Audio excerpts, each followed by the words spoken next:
Hi and welcome everyone. This is Godfrey from Open Training Camp. And to answer this question, is learning Excel worth it in 2022 and beyond?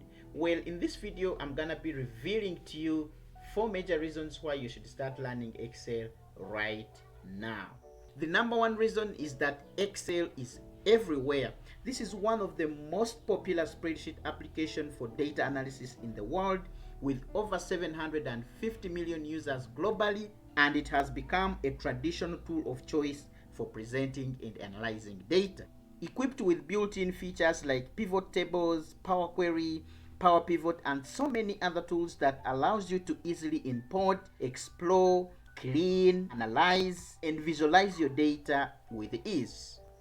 Reason number two is its wide applicability.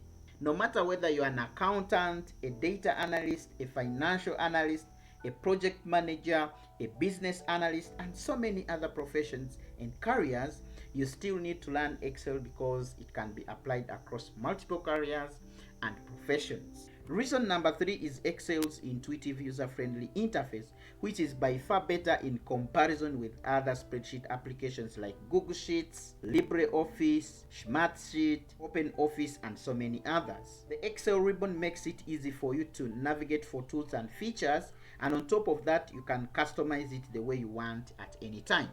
The fourth and last reason is that Excel can make you stand out of the crowd. The truth is, having advanced Excel knowledge will boost your career immensely and make you valuable to any employer, and this will of course up your value in that organization, boost your knowledge and sharpen your skills, enhance your efficiency at work, ease the way how you do your work, and ultimately improve on your CV, and overall this increases your chances of getting a new job or promotion.